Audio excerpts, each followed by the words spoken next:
I use color theory and complementary colors and all that sort of thing a lot. Because also I feel like I'm holding my breath when I'm talking to this. Dude, I'm not going to lie. The fucking edible just kicked in, and everything that you're saying is making me so happy right now. Everything. Oh, man. Please talk about complementary colors more.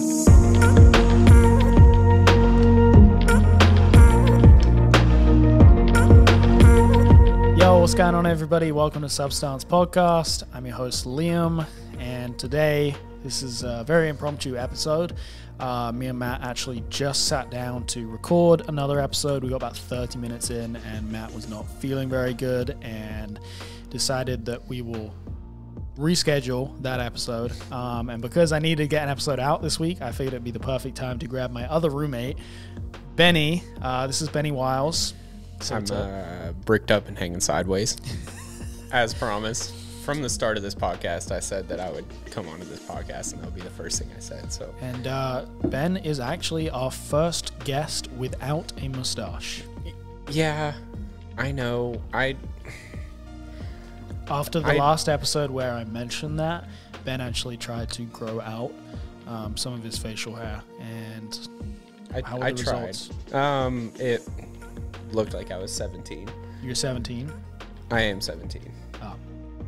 Yeah. Well.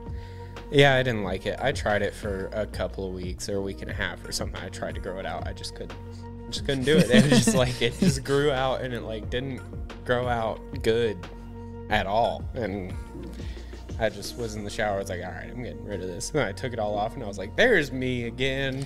Fair enough. Fair enough. It ain't for everybody, but you know. That means that it now opens up the podcast. If you don't have a mustache, you can now be a guest. You're welcome. But anyway, we didn't really plan anything out for us to talk about this episode. I kind of figured it would just be a cool episode to interview Ben, talk about who Ben is, what he does, and us shoot the shit. Because, like I mentioned, Ben is my roommate. So is Matt, my co-host. So we all live together, and we have a really interesting dynamic between us. And you guys have somewhat experienced that if you've seen a few of the YouTube videos from when we first moved into this house. That was a time. Yeah, and hopefully in the coming months, you're going to see a lot more of that because Matt just got a job. Ben just moved into a new career path, and all of us now have the weekends free to fuck off. So I'm so excited. Coming soon is a lot of content of just shenanigans between us. Stealing more signs. Yeah, we still have like a bunch of signs in here that have been stolen. We haven't used them yet. Our neighbor stole Allegedly. And allegedly our neighbor stole a Scooter's Coffee sign and put it in his front yard. And so I stole it when I was drunk, and we put it in their backyard.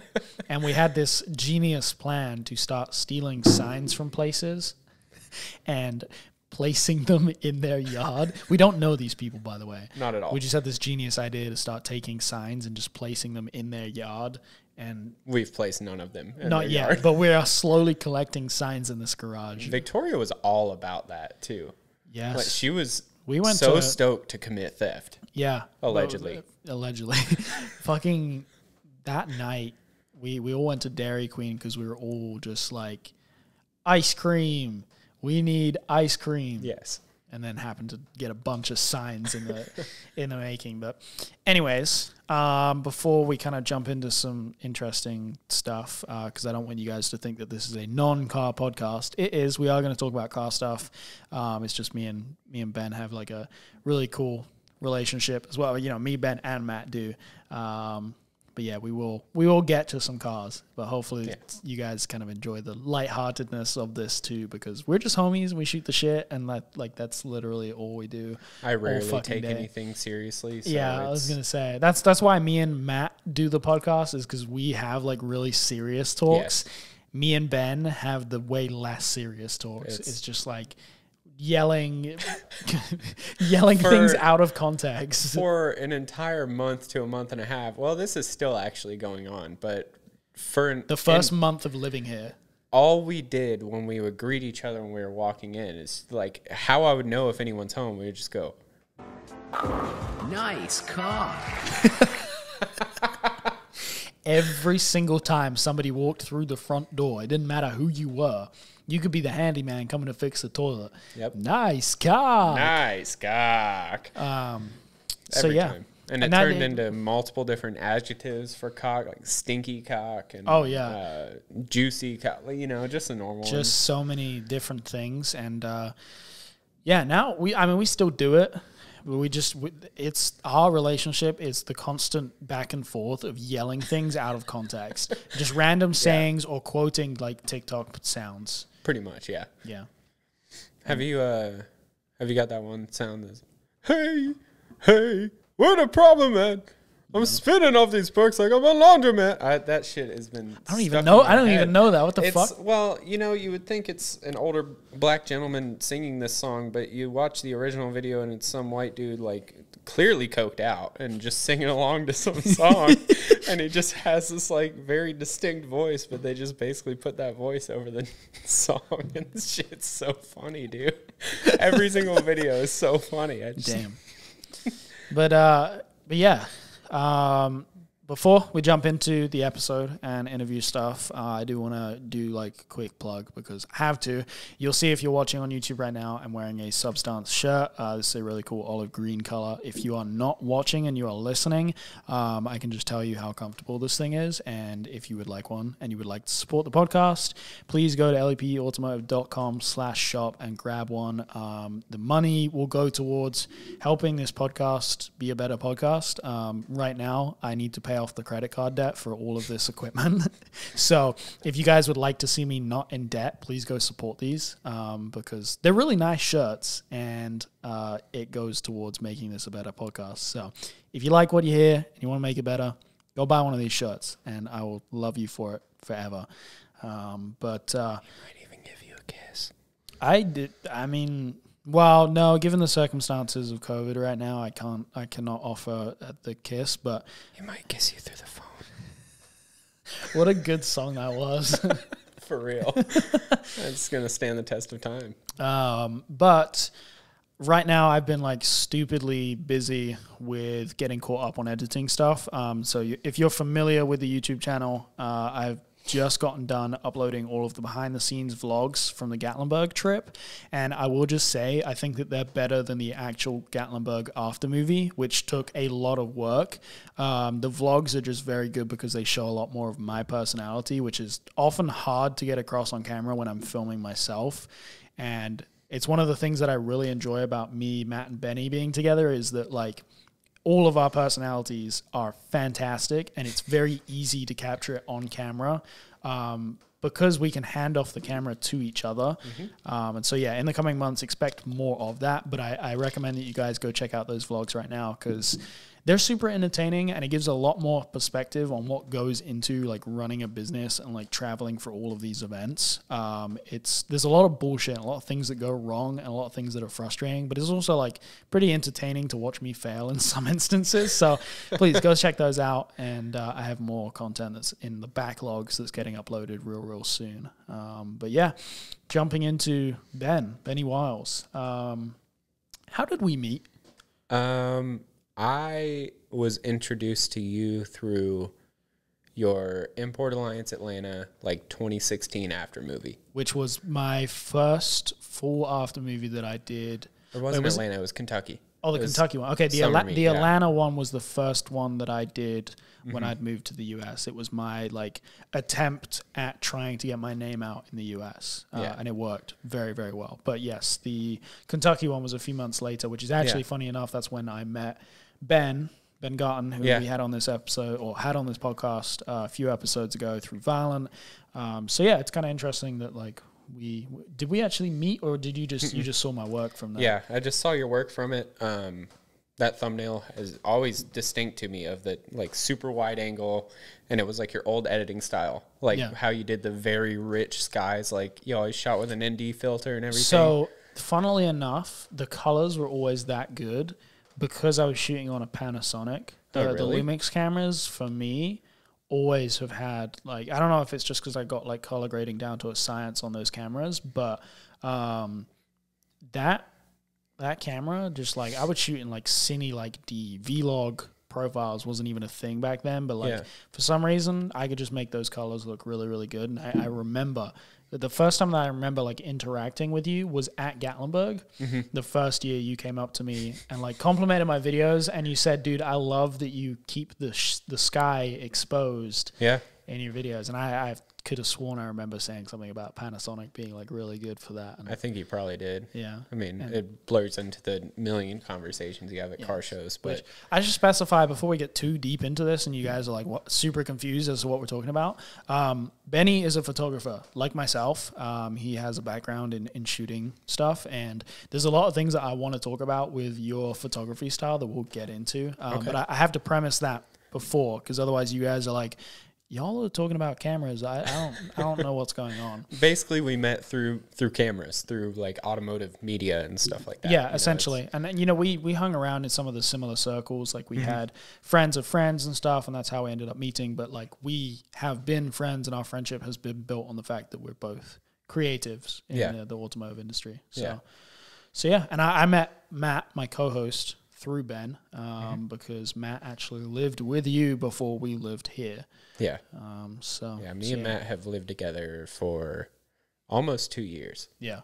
I've been here for just over 2 years in Chattanooga, and he moved in like a month and a half after I moved here. Right. But yeah, so we met in 2016, and then it wasn't long after that you moved out west. You were out in Vegas. I moved out to Vegas in the summer of 2018. Oh, it was 2018? Yeah, okay, yes. It was a couple years later. I was going to say, I do remember us like spending time together before then. Yeah. We'd never really see each other that often. It was just like events. We'd run into each other, and I'd always just like liked you. I'd always liked being around you. You have good energy. You're just like, thanks, fun, happy person. Like you're a good person to be around. And so it was never like you're one of those. You're a good person to be around. Thanks, bro. You want to make out? Yep. Hey. But I'm the resident bisexual here. You can't ask those questions. Sorry, my bad. No, it's okay. I'm happily taken. I love you, Victoria. But no, like we never really like specifically hung out outside of car events. I don't think, not until a little bit later. But we'd always just like gotten along really well. And in 2017, I pretty much just like hung out with you while you were shooting the Gatlinburg after movie. Yeah. And funny enough, you have a constant theme throughout the Gatlinburg after movies from the very first one in 2016. The very last clip is me just recording like after the rollout had happened, me like walking back into the convention center, and I'm just recording as I'm walking, and Ben just like interrupts and is just like, can I be in your after movie? I really want to be in it. And it was so like I put it in there because I knew Ben, and like obviously I know that he's joking. He's not like, I don't want anybody to, I don't know if anybody did watch that and got the perspective that he was just some random kid saying that and I threw it in. No, me and Ben didn't know each other, and that's why I put it in. I was like, that's funny, he's saying it ironically. But then the next year we're like, hey, let's do it again. Yeah. And so we did the 2017 one at the end. It was him just on like a fucking, you're on like a lowrider bike or some shit. Oh, yeah. Oh, that was funny. Yeah, that was what cabin was that? It was the one that used to be a bed and breakfast. Oh yeah, we had this hill. Yeah, we had this cabin the second year that had like separate buildings, and it used to be a bed and breakfast, and so it was laid out and like there was like almost different apartments all in this one complex. It was really cool. It was fucking sick. It was that hill outside was gnarly though. Yeah, we had a rough hill and like a 60s bike, like not a good combination. No, but yeah, so Ben's sitting on this bike and he's just like, I know I made moves in last year's after movie. And then I don't even remember what you I don't think you said anything. It was just the fact that you were there again and it was a theme. And then you just tried to ride down the hill and like almost ate shit. Yeah, that was a good year, Gatlinburg. It really was. First and second year was like peak. Yeah. Hanging with the homies, like just a really good time. It was before it got too crazy, and it was like people were trying to do things to like one up the after movie from the year before, or like just it was before everything got too crazy. I don't think I've been back since. No, I went back one more year. But yeah, I think it's been since like 2018 that I've been to Gallenberg. But yeah, that's how Ben has kind of tied into content stuff here and there. And then I always remember when you were on your way back from Vegas in, I don't remember what it was, 18? October 2018. Yeah, you drove back across the country, and we got to hang out in Cincinnati, right around Soro. Yeah, Southern Roots. Yeah, it was fall Southern Roots. That's why I came back, because it just happened to time up. Like, yeah, and I think I still have that picture saved of both of us that like Martin took or something or other. Yeah, on like the Huji or whatever. Yeah. I still have that one too. But that was cool. I think that was like the first time that we really like spent decent time together. Yeah. And of course, we were at Daniel's house, and we got really high and made Drea fucking make cookies. And I remember we watched rallycross videos, which funnily enough, we do that now. Yeah. I mean, it's just been a constant. I also got humped by a dog a lot. You remember? You remember their old dog Turbo? That was such a cute dog. R.I.P. Turbo. That was a cute dog. But I mean, I got violated by him. Yeah, I think I remember that now. Yeah, it was. We were watching World Rallycross crashes really high, waiting for cookies, and I was getting super impatient. It'd probably only been like 5 minutes. I was like, "Where are the fucking cookies at, bro?" You get the munchies worse than anybody I've ever met that I've smoked with. So bad. But yeah, that's funny that that's actually been a constant, because I thought that when I moved in here and like we did that for the first time, I was like, oh yeah, I'm going to show them a really good thing that you can watch, World Rallycross Crashes. I hadn't even registered that it was me and you that did that years ago. Dude, I've been watching Rallycross Crashes, or just rally crashes. Maybe it was you that made the suggestion that time, and it's just forever stuck in my head. Because it's just like, you can just throw it on and be like, damn, that guy hit that wall hard as shit. And dude, Rallycross Crashes are aggressive. Yeah, because rally is aggressive. That's the best part. They're just balls to the wall, so when they wreck, it's going to be kind of spectacular. Yeah. The one thing I will not recommend you watching is do not watch Isle of Man crashes. Do not watch that, because you will, like, unless you're a piece of shit, you're going to feel real fucking bad watching that. Like, you cannot watch.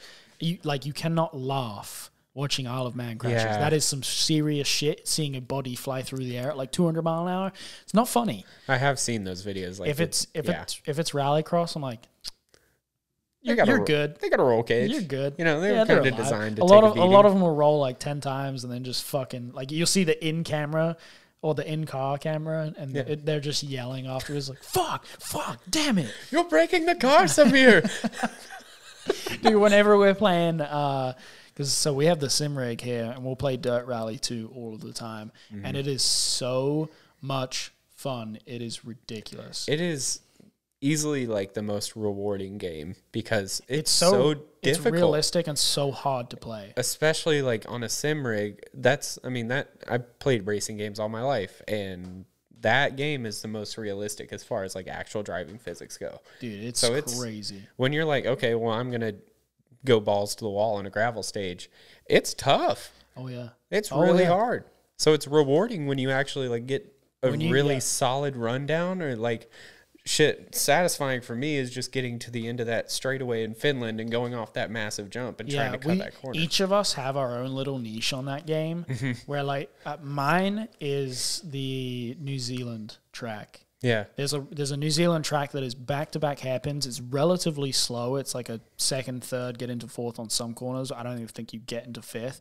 But I love the back-to-back because it's really, really aggressive on steering. And I refuse to use a handbrake. And so I'm like left foot braking like fucking crazy on these things.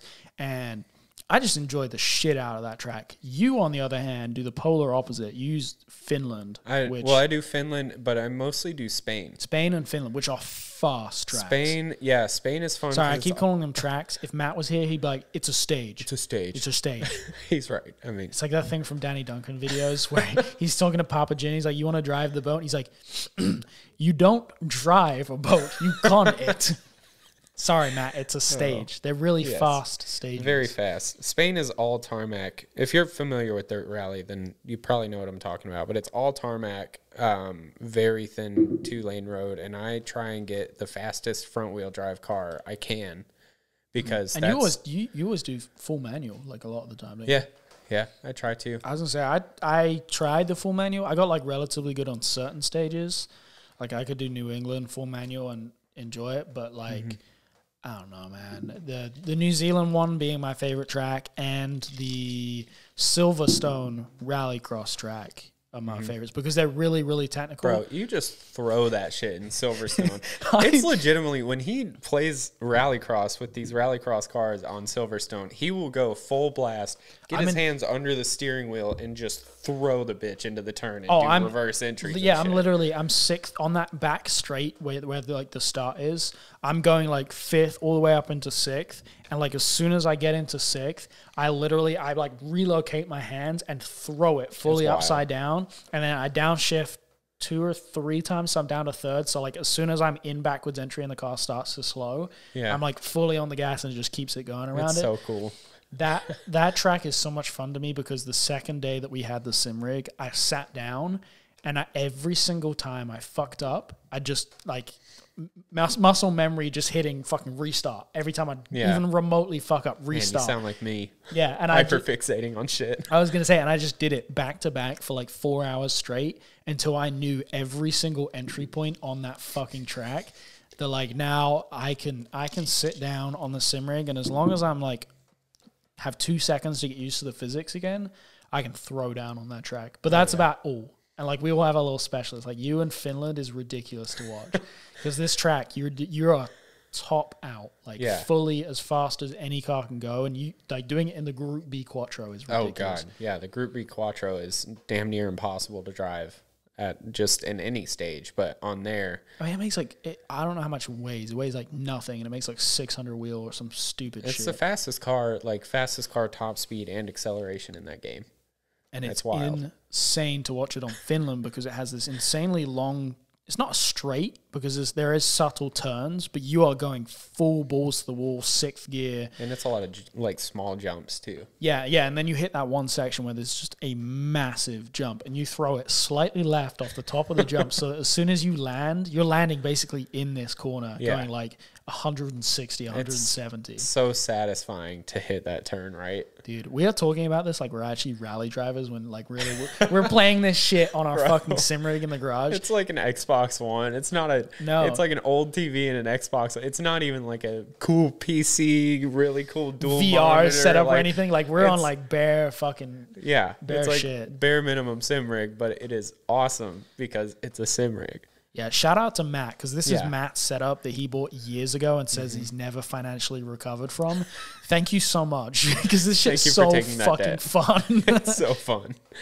But yeah, we have Forza Horizon 5 on there, which is a really, really fun game, but it is not designed for a sim rig at all. It's not a simulation game by any means. No, it's super arcadey, and like I've tried to play regular like Forza on there, and I couldn't do it because I got so used to Dirt Rally. Yeah. But Horizon 5, I really enjoy playing it on the wheel because it's like there's certain cars that are so hard, and I've been trying to challenge myself to learn drifting on there because like, okay, if you set me up with like Assetto Corsa or whatever right now, I feel like I could get used to drifting on there because I know how a car drives in real life. Like I've thrown cars into corners. I have a basic understanding and a feeling of it.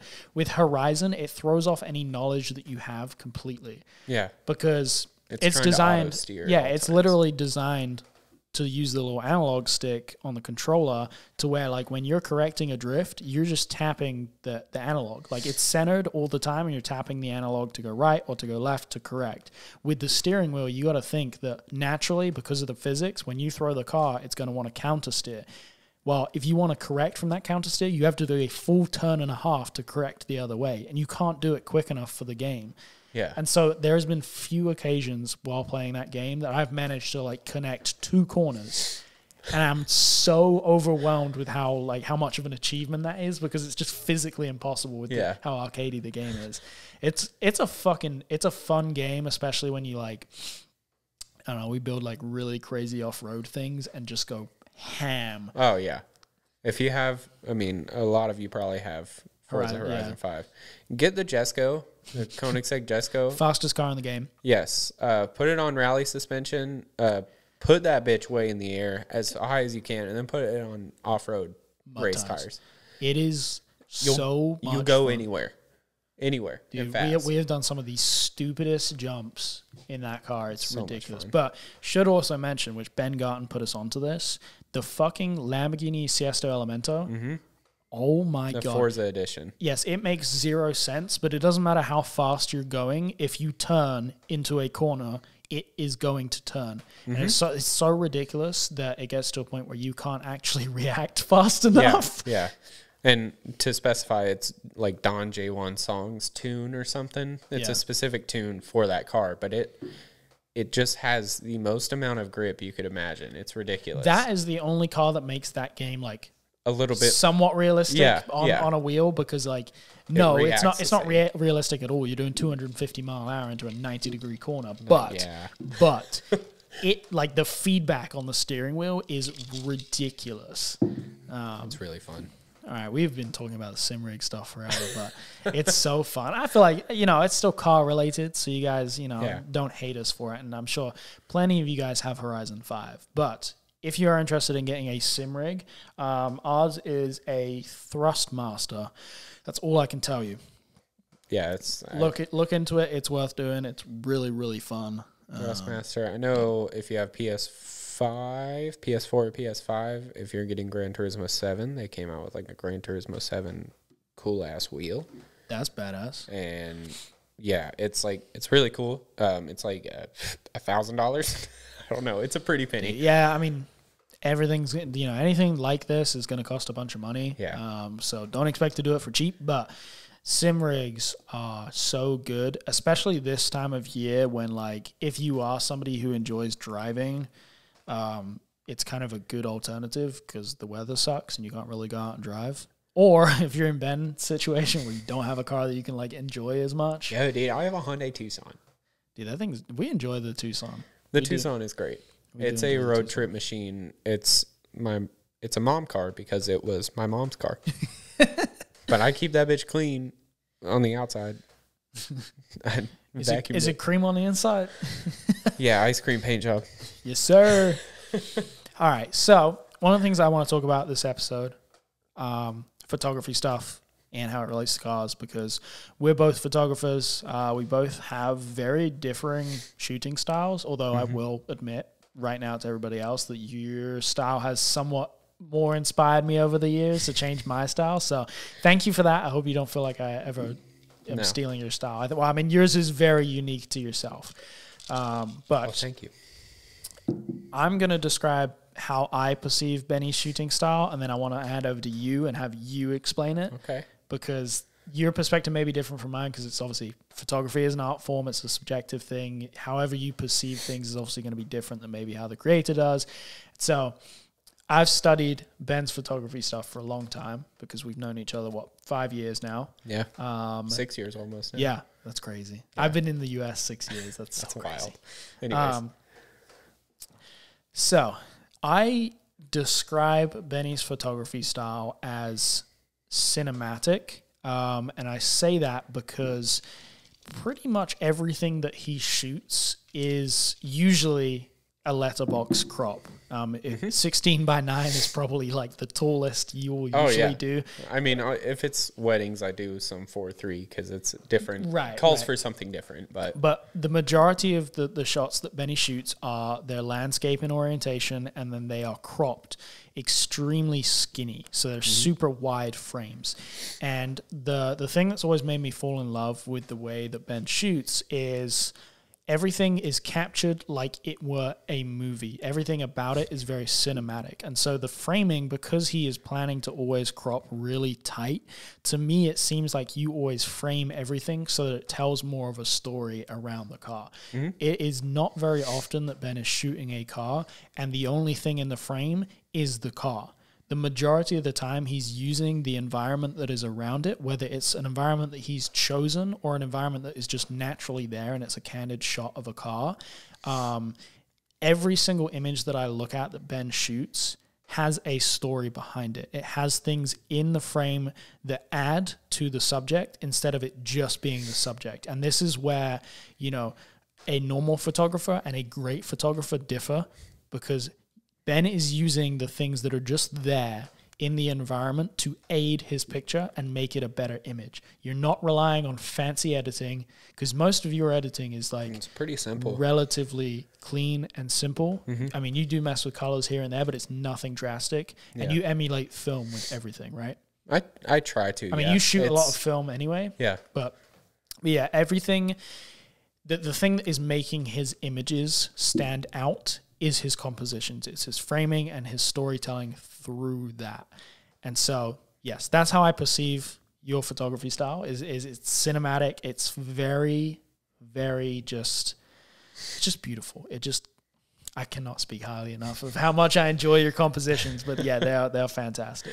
Well, first of all, thank you. You're welcome. Really and by the way, before you even say anything, can we plug at Benny JW? If you want to go look at some of Benny's work, like I can't speak that highly of it and not share it with you guys. His work is fantastic. He shoots weddings, all kinds of stuff. But if you want to go take a look on Instagram, it's at benny.jw. And I do have an old defunct Benny Wiles account that I've just made private. I wanted to delete it because I don't know. I followed too many people. I got too many followers on it. I just had that weird moment where people, social media. Well, maybe don't all of you follow. Like you can. Some of you guys I might check it in like 3 or 4 months and accept it. So who's to say? If you want to go follow it, you can. There's some cool stuff that really like dates back to the early days of me shooting on there, which is kind of fun to go look at. But thank you. Seriously, that really does. Very welcome. Mean a lot to me, like especially to hear it from the people I really respect and the people I'm close to hear that from them just means a lot. I just get this, get imposter syndrome all the time. So it's really cool to hear that people are watching and looking at my work. I think everybody does. It's a good thing to talk about photography. But I want you to talk about you first, and then we can kind of get into some of that stuff. I mean, the way you describe my style is kind of accurate, honestly. It's pretty accurate to how I see a scene and like want to set up a shoot or want to set up a car within a scene, that sort of thing. Like I try and look at the entire location that I am shooting at. I don't want it to just, just be a cool background or just be like perfect sunlight, that sort of thing. I want it to be a good mix of like everything. I can use the foreground. Maybe there's some flowers on the ground that'll add some really cool color just right into the foreground, even though there's no detail to them. Just that little bit of color, if it's paired with another complementary color. Yeah. That's another thing about my work as well. I am so like deeply inspired. Well, I'll get into that. I use color theory and complementary colors and all that sort of thing a lot. Because also, I feel like I'm holding my breath when I'm talking this. Dude, I'm not going to lie. The fucking edible just kicked in, and everything that you're saying is making me so happy right now. Everything. Oh, man. Please talk about complementary colors more. Well, we took a Delta 8 edible before we recorded this because we were like, fuck it, why not? But, yeah, I try and use complementary colors a lot because when you look at a picture and it has two colors that are complementary and just look really good together, your brain kind of automatically goes, wow, I like that. For natural reasons. So like blue and orange, green and orange, blue and pink, red and green are both good ones, especially like faded reds, faded greens. If you combo those together, juicy. And a ton more, but those are the ones I typically go to. I base it off the color of the car, how it will complement the location, that sort of thing. A lot goes into it, but the way you described it is, kind of cinematic and everything like that. That's how I like to shoot. I like to shoot it so it looks cinematic. Segue a little bit. When you were growing up, did you watch a lot of cinema? Were you into a specific kind of niche of film that maybe has, come into your brain somehow as being like something that you do now? Because it's one of those things like you have to study film, I feel like, to shoot how you do. And maybe you just have subconsciously growing up. I don't know. I mean, I've always been fascinated by movies, even growing up. And my parents, fortunately, my parents are fantastic, best people ever. And can vouch for that. They are great people. They're just wonderful. They're my homies. Like, they have always had good taste in everything growing up. Like music, like when I would go to Ohio to go see my family, on those long car rides, we'd listen to Vertical Horizon, Third Eye Blind, all that stuff. Yeah. So that formed my music taste. And then what we watch in the car, like we had a little DVD system. We'd watch Ferris Bueller's Day Off or Monty Python and the Holy Grail. So like Ferris Bueller's Day Off is such a good film. And I just grew up watching that all the time. So like the way my sense of humor developed, all that stuff. So and movies have a lot to do with that too. So I remember watching like Matrix. Like we would watch the Matrix trilogy and then the Lord of the Rings, stuff like that. Yeah. A lot of niche sort of stuff. Not niche, but you know what I mean. Like kind of like special interest sort of things. If you like fantasy a lot, you typically like Lord of the Rings, you're really into it. So it's kind of at that level. So it built up into my own love for movies, and like I ended up finding the movies that I really loved, and then I started realizing that one of the reasons why I loved these certain movies was not because of I was enthralled by the story or really gripped by the story, but I just watched it and I'm like, damn, that looks good. Yeah, like visually you're just drawn into things. Yeah, I've had the same thing growing up, but I think it was with different stuff. Movies were never a big thing for me, but I was like big into music videos. So a lot of my influence and things that I like just naturally studied when I was a kid was music videos and the contents of that. And that's like come through in my style of things. Like I listened to a lot of hip hop when I was a kid. Yeah. And like that has come through in the style of everything that I do in my life now. So I definitely say that film has had a good influence on everything around me. And it's, I think it's pretty normal for a lot of people that are creative like us. It's just, we just study the world different and apply those things to the things in our, our life now. Whereas, other people that are not creative, maybe they're like mechanically minded or whatever, probably pick up things from seeing other stuff and other influences. And it's interesting how that, comes together. And brains are weird. Dude, I swear. And back to your like photography stuff, the colors thing is super interesting because in my description of saying everything that I perceived your photography as, I didn't really mention that much about colors, and that's because I really don't pay attention to colors in the same way that you do. Yeah, your color grading and stuff is always different from what I expected from the scene, but it's never like, why did he do that? Yeah. Like sometimes you see it, you're like, that's like a warm summer day. Why are you editing with really blue tones? Like that sort of thing. I keep it accurate to the environment, but I always just try to I always try to make the colors better in my opinion than how they are like factory or how they are in real life. You use your colors to the specific like shoot or just like you use your colors a lot to convey a certain feeling out of the photo. Yeah. To an extent, but a lot of my like process of figuring out colors and how I want a scene to look is always based on, I know like what color will work really well against certain tones or other colors. Like I know damn well like shooting a red car in the sunlight is going to be really difficult because it absorbs a lot of the red and you can't see body lines. You got to do like triple exposure and do CPL turns on that. Super unnecessary. So with red cars, I always try to avoid shooting them on a sunny day, but also like if it's a cloudy day, I like shooting a red car on blacktop because I know that I can pull the exposure down to show more detail in the red and it'll make that blacktop look super dark. Yeah. And so it just has this super aggressive tone to it. And vice versa. Sometimes I'll like shooting red against like concrete because I know I can pull like, what is it? Not the saturation, the luminance. I can pull the luminance of the yellows up and it just makes that like concrete super bright white against like, the red. It's the opposite effect. Justin's car down in Daytona. Exactly. Back in like 2019. Yeah, I pulled all of those whites up like fucking crazy. And it didn't look super like unnatural, but it drew you straight to the subject. And I've just worked really like closely with so many different variations of cars and colors and different environments that I just know now encyclopedic, like exactly what color car is going to work with exactly what location and colors and how I'm going to edit it before I even shoot. So that's where we like differ completely in colors. Yeah. And I didn't mention anything about you working with complementary colors because I never even noticed. Really? It's just not how my brain works. Dude, since I think like... But saying that just means that you have this like subconscious thing where your audience sees it, and that's why they appreciate your work, is because they're not able to tell those things that go into making it like an image that just subconsciously makes sense for them. Mm-hmm. Well, thanks. Yeah, absolutely. I was talking about complementary colors, where that came from. Mm-hmm. The reason I got so involved in doing that in my editing and stuff is because of the movies I watched, and specifically the one that always sticks out to me is Drive.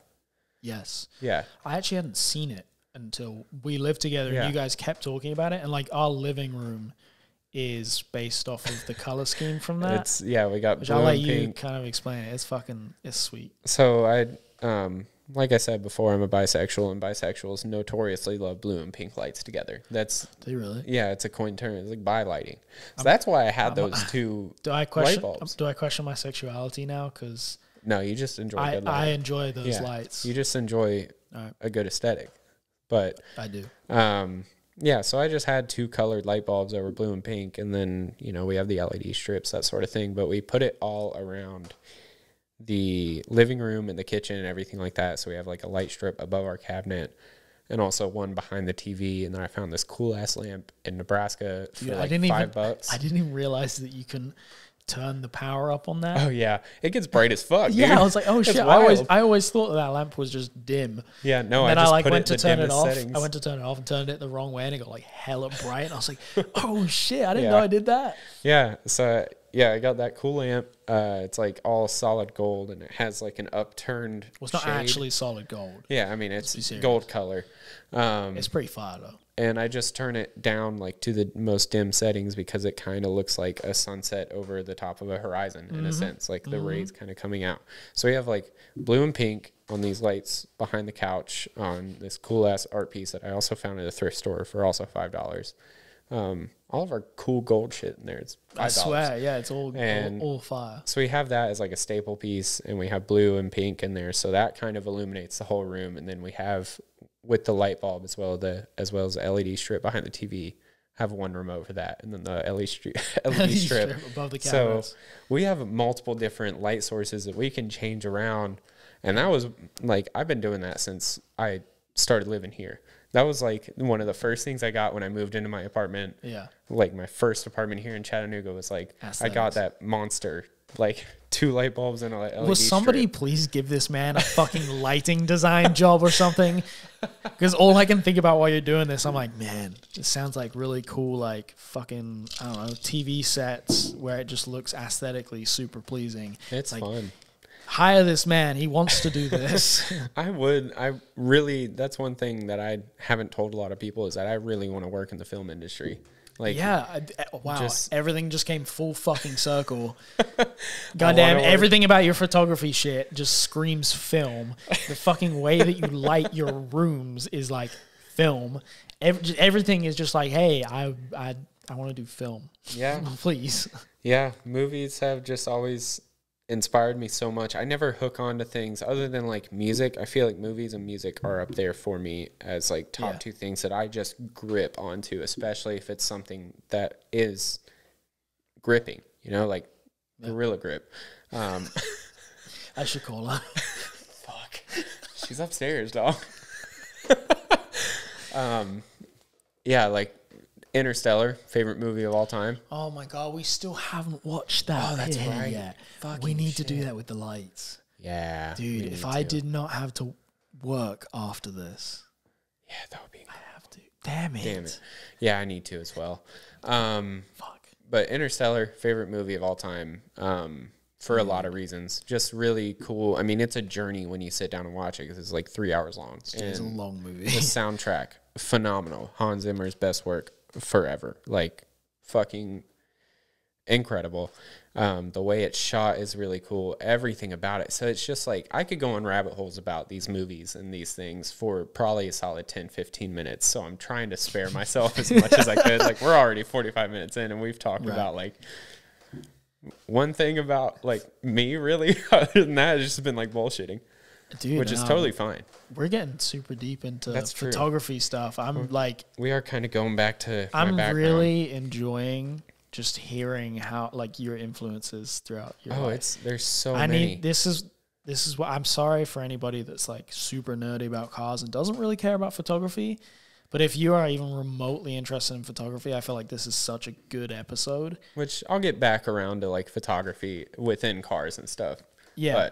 But no, I really think that this is like valuable shit for anybody who's into photography stuff, because people like the psychology behind like how people shoot, and I feel like people don't dive into that often, especially not with cars, because so many people in shooting cars don't really have that mindset.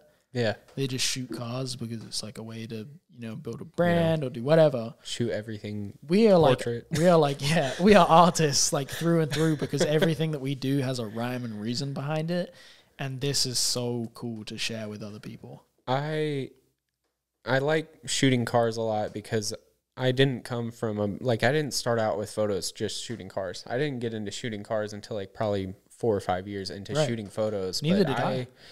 I dove into everything I could when I was starting out. Like I did long exposure photography, I did star trails, I did light painting, I tried a whole bunch of shit, like tried to do HDR at one point. That was a mistake. Dude, I remember the HDR days. I thought everything looked sick because somebody told me HDR is sick. Yeah. It was awful. Yeah, it was terrible. Awful. Yeah, I just kind of like, it's specifically, and I guess jumping forward to my first year of like shooting cars, my friend Brandon Whited, he has this awesome S2000, that one with the pink wheels. I remember it. I think I remember you saying something when I was filming his car. Yeah. At Kentucky Speedway. So yeah, that was the first time we encountered each other. I was filming his car, and you said something about the car to me from like a distance. Yeah, that might have been the first time we interacted. That's so interesting. Yeah, I pretty much. I can almost wholly thank Brandon for like giving me that step into the car world, because I legitimately would not be sitting right here right now if I, hadn't gone out with him every single week and used his car as a test mule. And like, his car is fucking awesome, dude. It's like, like really cool. It's got the ZG flares on the back, which are, the kind of it's an S2000 for anybody who's curious. S2000. It's got the Mugen top. He's got, I forget, he doesn't have, I think he has Jay's Racing on it now. He has some other fenders on it. Always just been a really like top-notch car. Like had really cool Advent RG2s, black lip with white face, like work equips that were super fucking wide. And that car is like, it's a race car. It's not meant to have big ass 3-piece wheels, but it looked great. He had XT7s on it. Now he has some Graham lights that are like bright pink and like a really cool wing on it. Still has a Mugen top, but that thing is way more built for driving now. And I just use his car as a test mule, like every single week, sometimes 2-3 times a week. We just go out and like, I'd see something cool on Instagram that someone else did, and I'd be like, I kind of want to try that out and see if I can do it. And we just try it out, and I'd get results, and I'd be like, okay, what did I do wrong? And kind of just built from there. Yeah. And a lot of that was because I had a background in just like shooting other random shit, just getting into shooting. And that's kind of what I've ran with, is those same fundamentals from just shooting random shit, where it's like I can see a landscape and I can picture how I want the car to be in the landscape. Yeah. And I don't base it, I do base it around the car sometimes, but a lot of times I look at a location for the whole thing, because I'm like, damn, this is all aesthetically pleasing. I can walk around this whole place and just have a blast, like just shooting every angle using the foreground. And that's one thing I stress as well. Like I stress it in shooting, and I stress it to those who are shooting as well. Use your foreground, your subject, and your background to your advantage. Mm-hmm. Separate your photo. Mm-hmm. And in layers, Yes, use layers. Use the rule of thirds. It is so satisfying to look at a photo that has, if you look at it in front of you. That's a really good thing for you to talk about specifically, rule of third, like giving your perspective on and how the way that you shoot, because you have it down to a T. And if people like the way that you shoot, this would be great, knowledge for them. Yeah. The rule of thirds is really important, because that's, if you think about it, I'm sure everyone learns the basics of it. Humans read things usually left to right. So you want to kind of organize a photo left to right. If the pinpoint of your subject is, say, like a headlight or a fender on a car or something like that, maybe, use your background, use everything like that to angle the car right to make sure it falls within that, like either the subject is right here on the left, that's what you want to pinpoint on, and the rest of the image is really cool after that, or vice versa. Use different things to lead up to what you want to look at on one of those rule of thirds points. And that's like, it just creates a much more satisfying photo. Yeah. That's so interesting because like my perspective on it is kind of different. I still think about it and appreciate it the same way that you do, but the way that I've like applied it to how I shoot is almost like commercialized, where like my photo is now more because, I'm somebody who has like a lot of customers. I need to be able to appease customers, and I do the things that like commercially make sense when shooting a car that it like sells the people on it. Yeah. And so where yours is more about telling a story and showing the environment and all of these things working well together naturally, mine is more so from like a point of view where it's like, okay, what is going to make this car look the absolute best so that it sells the owner on being in love with their car. Yeah. And so it's just so interesting to like, although we use rule of thirds in the same exact way in the way that we place stuff in the frame, my reasoning for it is so like completely different from yours. Crazy. Yeah, that's wild. That's why I love, also, if you are shooting and you are looking for advice, go out and shoot with your friends, especially if you have a friend that you feel like you guys are in like similar skill levels, you kind of see things somewhat similarly, or you have a little bit of a different editing style.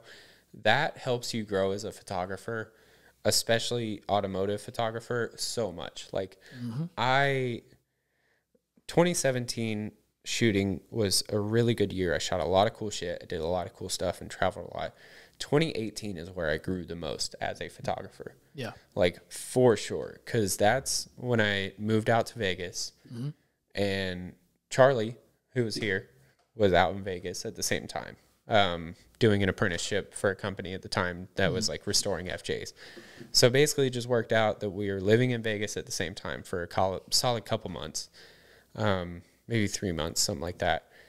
But all I did in my free time, like I work at a coffee shop, I get off work, I go home and nap. We would just go out and do car shit, like multiple times a week. There would be a meet down at Tea of Joy off Spring Mountain Road. Really good boba tea spot in Vegas. Yeah. Like, I don't know if there's meets there anymore, but in 2018, it was awesome. Like, it was just a weekly meet, and there was, like, Ferraris coming out, like, modified Ferraris, and, like this cool-ass Datsun that was bagged that, like, I had been following for years and years just showed up. Like, just normal weekly meets out there were, like, really cool. And, like, we went to a secret meet one time at this garage that had, if you're aware of it, the Hakosuka that is made into a Hot Wheels car, the blue and white one. Yeah. That guy brought out his, like, older Corolla on Watanabe's and, like, ended up going out to dinner with him and Charlie and a couple other people. There was, like, a R34 at the time. There was a really cool FD. It's where I met Ian with the Coke livery, like, 8.6. Yeah. And then that Nissan Gloria, I think it was, or it was, like, an old Gloria. And I don't remember. It was like a 70s one. Didn't have a B-pillar. Holy fuck. Dude, it was beautiful on some like small Japanese wheels. The guy brought it over here from Japan. One of the coolest Japanese cars I've ever seen. It was just a normal thing. It wasn't, these are things you see at shows like maybe once or twice a year on the East Coast. That was just like really fucking good. It's just always popping off. So there was always something to do. So we always got to organize shoots with random people. I shot with Ian and the what's his name? I'm forgetting his name. Please forgive me.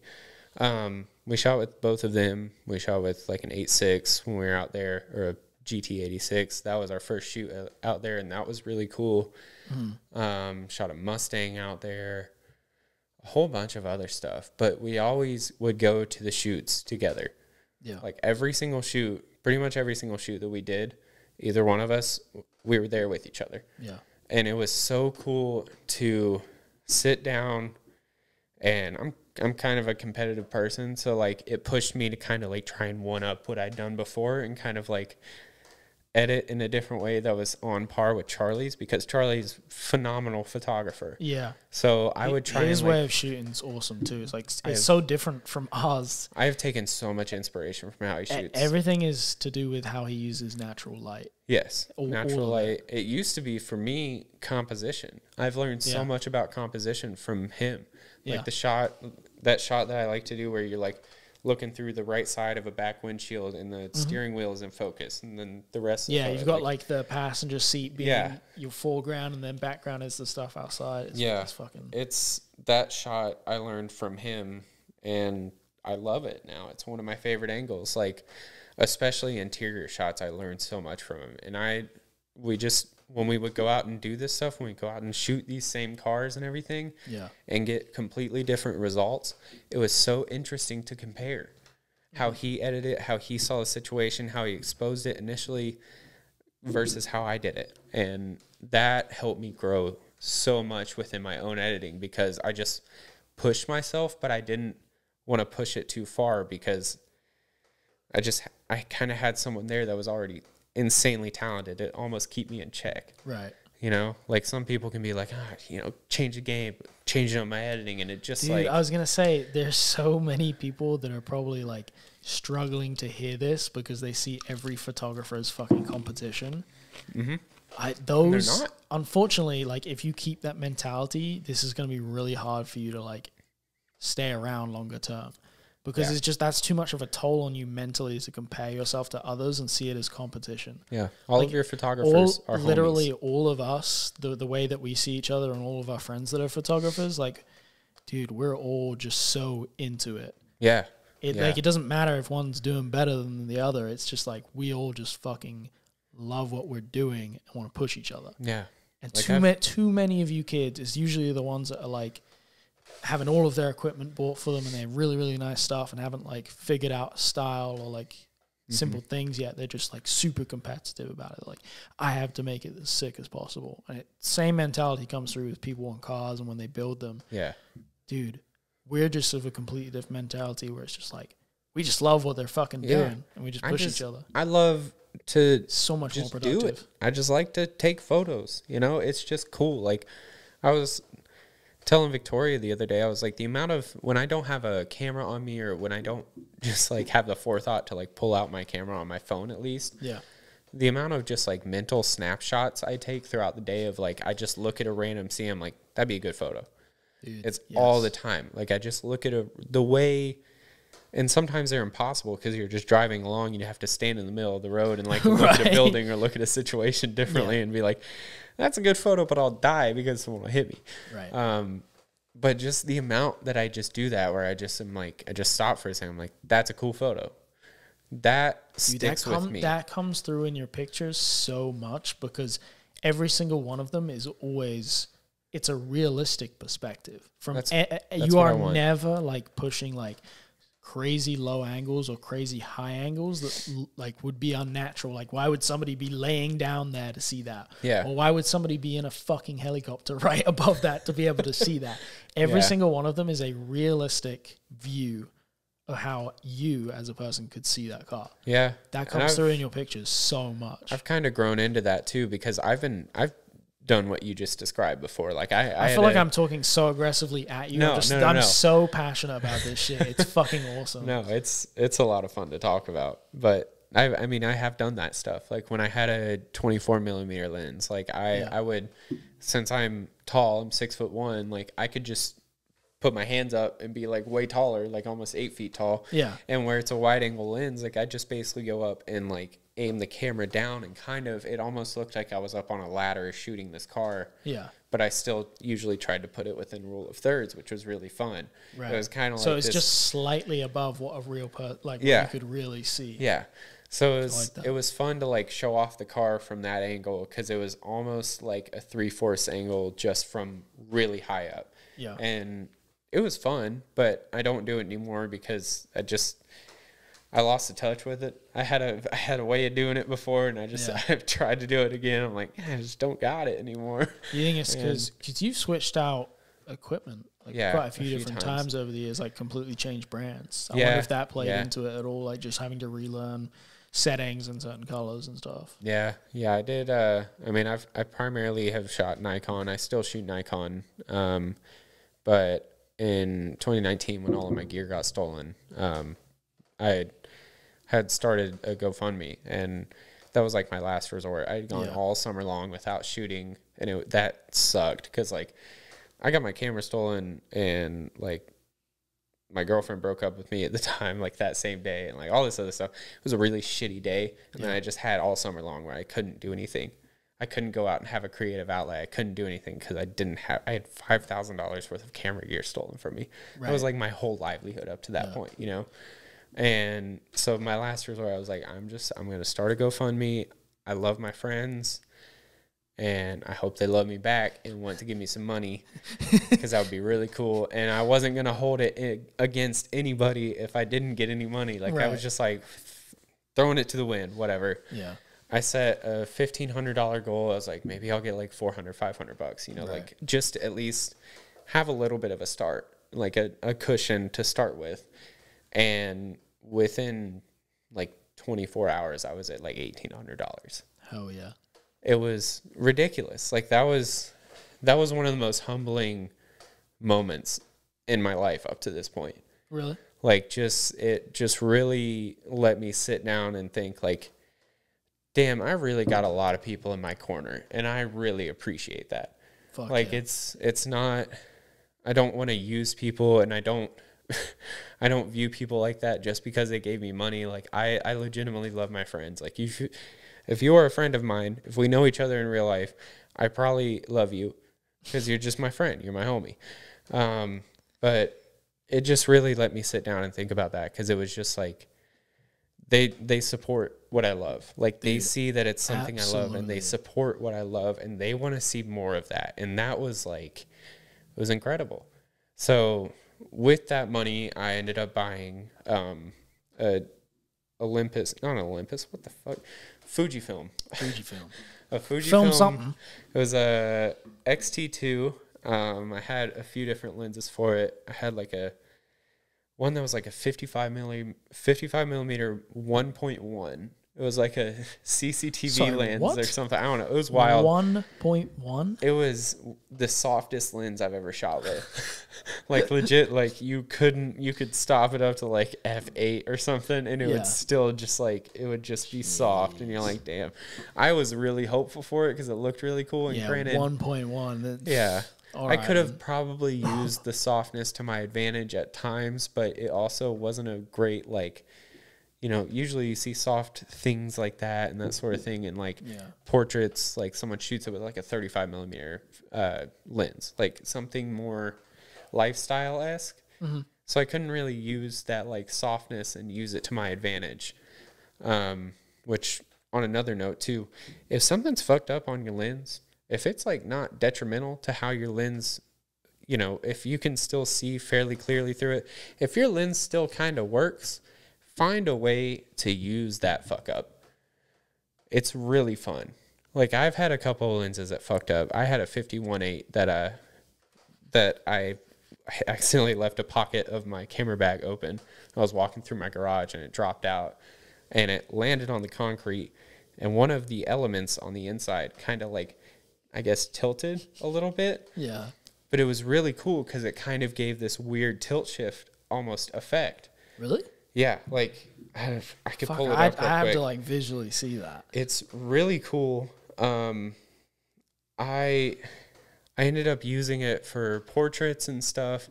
It was only on like the top edge and the bottom edge of the photo. And like the focusing point was now really weird. It just kind of fucked with the elements enough to just like give it this really interesting look that I ended up really loving. Yeah. Like I would use that lens a lot just for kind of cool experimental stuff.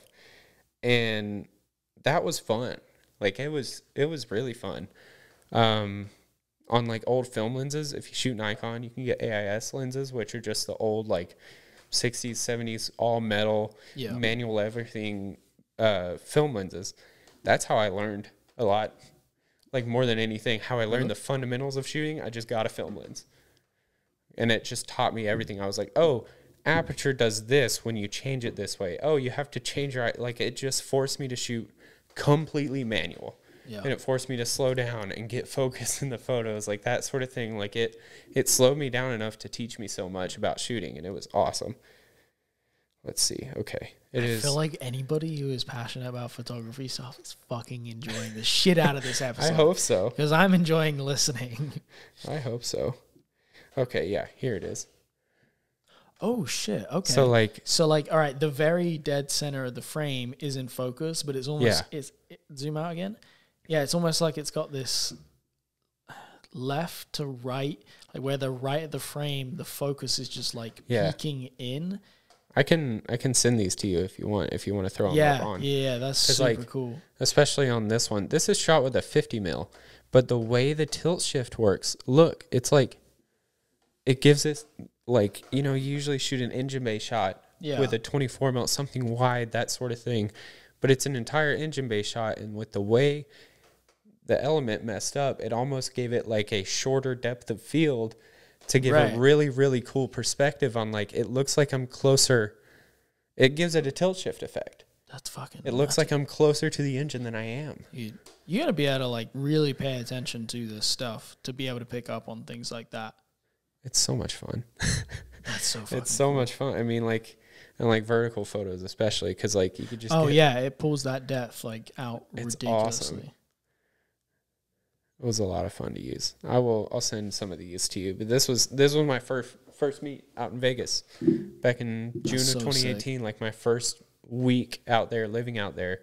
Me and Charlie went to my first meet out there was at some like Steinmart. I don't fucking. There's Steinmart in the background. That's the only way I remember it. Steinmart. But yeah, it's like I never even heard it's like that. Marshall's is kind of similar. I don't know. Marshall's, TJ Maxx, that whole thing. Yeah, it was really cool. Met a lot of really cool people that day, and I also got to use that 50 mil again and like really play around with it. And that was like where it really clicked for me. I was like, oh shit, that's how you can use this.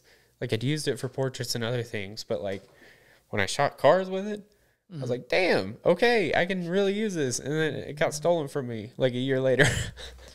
Fuck. So, yeah. Sorry, my mom texted me. What'd mama say? Oh, I don't know. She's probably talking about money. Yeah, she's talking about money. My account got compromised the other day, so I'm trying to figure that whole thing out. That's another thing. No bueno.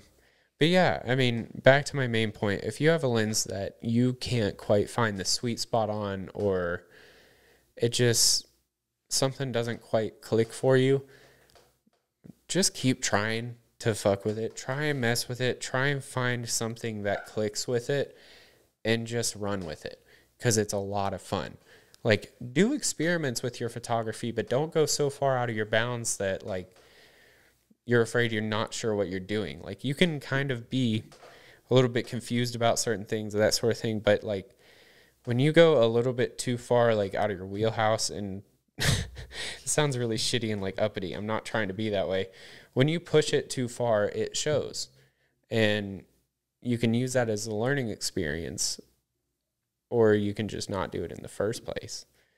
Like, just stay within your bounds. That's one thing I had to struggle with. Like, I would try and be experimental and stuff, and I just ended up not liking my work, and I would just go back to, I feel like that's like a social pressure thing, like I don't know, something through social media makes it out to seem like that's the cool thing to do, when it really just, it might be a cool thing to do, but it just doesn't work for you. But the social pressure of it being cool is like, oh yeah, that's what you have to appease to. And like, I've seen that happen. Oh no. Damn, the camera battery is exhausted. Fuck. Well, enjoy this infomercial looking ass screen. We can Jesus, it's just fun. Throw a slideshow of like our photos up on it just for the next hour. Yeah. Fuck, an hour. Hey, Jeez. We'll just do like 20-30 seconds each on each photo and just have it with, I don't know. For a whole ass hour. It's just like, dude, like that would be sick. But for anybody who is on Spotify or Apple Podcasts, they can't see it. They can't see anything. It's just us sitting here like talking in the background or whatever the fuck. Yeah, but I mean, that's how they've been listening all this way. They've been listening for the last hour and 9 minutes, just all in the background. They don't have a visual on us. Damn. We got a visual on you. We do. I don't know. Do you want to keep it going? Even though. Well, I think we'll have to sum it up. I think. Yeah. Because the camera battery is exhausted. If you're on YouTube right now, this would be a good time to switch on over to Spotify or Apple Podcasts, because then you can enjoy the rest of this to its full potential, and it's 10 extra minutes that you won't hear on YouTube. All right. No, you'll still hear it on YouTube. It doesn't really make a difference. Pointless ad. Yes. Pointless ad. Anyways. Damn, I feel like we didn't even get halfway into it. I still got so much shit to talk about, dog. Dude. This is how I am Seriously, if you ever have to question whether you're serious about photography, if you listen to this episode and it just bored you, you're probably not that interested in photography. If you were really into this episode, I guarantee you're super into photography stuff. Yeah. I apologize for any of our strictly car-only listeners. I hope this didn't suck for you. But yeah, we really didn't get... I mean, we got some into cars, but not... Creative enthusiasts, I really, really hope... Well, okay, this is where this transfers over to cars. Yeah. The kind of people that I like and like would love to have involved with this is the people that think the way that we do about photography with cars. Because that transfers over for me, and that's how me and Matt talk about stuff, is the way that we creatively see cars. But the way me and you see photography is I want more people like that. Because ultimately, those are the people. Why does that sound like that doesn't make sense? Those are the people that, you know, when they're building a car, they're applying the same things in our brain that they are to a car. And ultimately, to me, that's when the best cars are built. Yeah. Yeah. Things that are like very solidly done. It's not too over the top, but it just hits just right. Yes. Like that's, and usually, I mean, some of those people will pick up photography and stuff. Like Mason Gavin, who you are going to have on an episode here shortly, soon, hopefully. Oh, I hope so. He came from a photography background. He was shooting since he was like 15, shooting cars for almost like 10 years, and then started, I mean, he built cars within that time. But his cars always come across like that, like the Sport Cross and even the 4Runner and the GX always did. Everything is concise and stays within a theme and he pushes boundaries, but he doesn't push it so far out of the realm that it's like, damn dog, why'd you do that? Like everything damn dog, why'd you do that? Damn dog, why'd you do that? Everything is like that's tastefully. when you know you went wrong with a car. It's when somebody goes, damn dog, why'd you do that?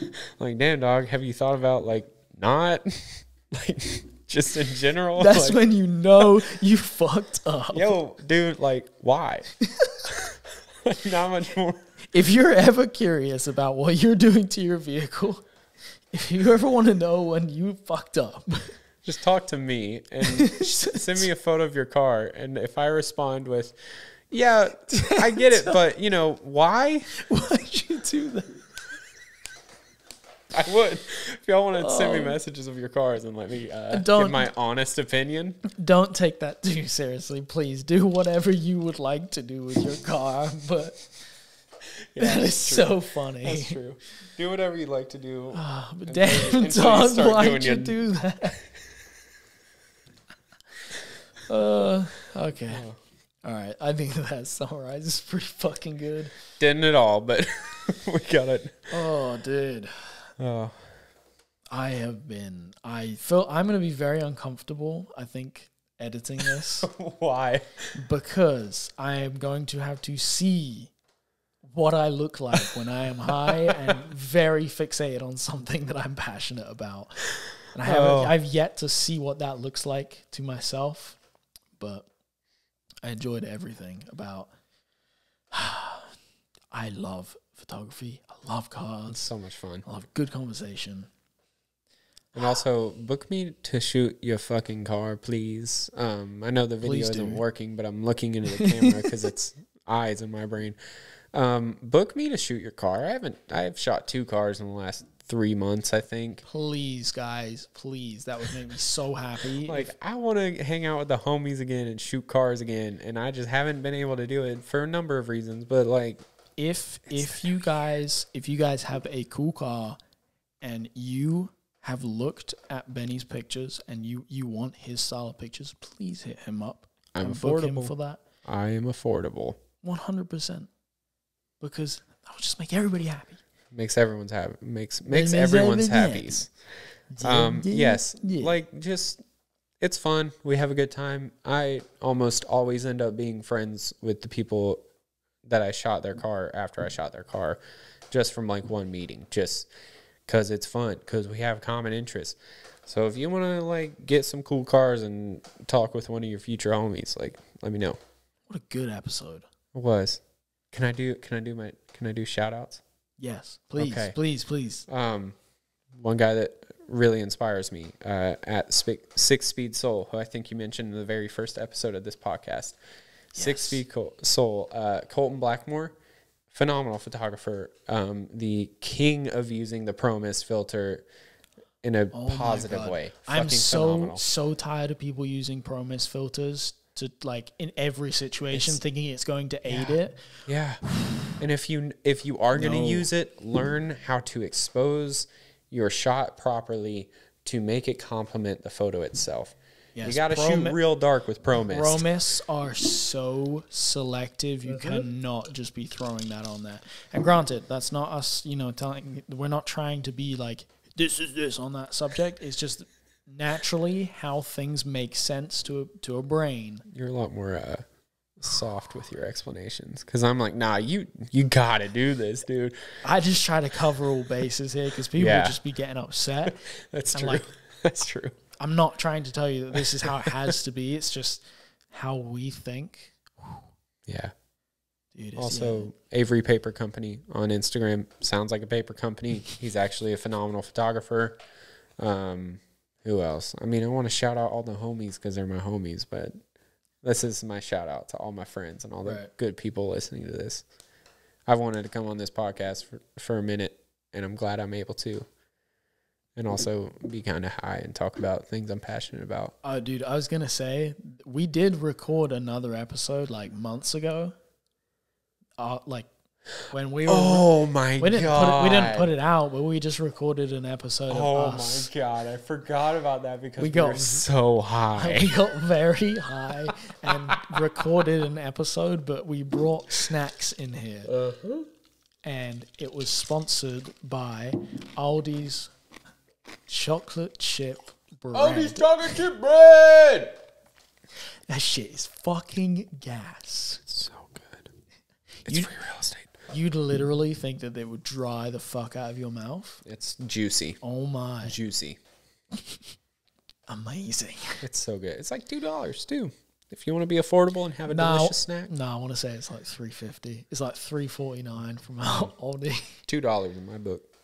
Fair. I call the shots. Anything below $5, it's just like, it's $2, dude. It's $2. Shut the fuck up. I make the rules. I wish. That'd be cool. All right. Well, thank you guys for listening to me ramble about bullshit. Go watch Drive. Go watch Interstellar. Go listen to good music. And then go lay in your floor and cry to the Interstellar soundtrack as it plays. Because you will. And you'll enjoy it. It's cathartic. Fuck. All right. Peace out. Bye. I love you. Also, go grab a Substance shirt from LEP Olmo. What's that shop? I have to do it. You gotta. We got credit card debt around here. Oh, and once again, at benny.jw. Please book this, man. You're going to like the way you look. All right. I guarantee it.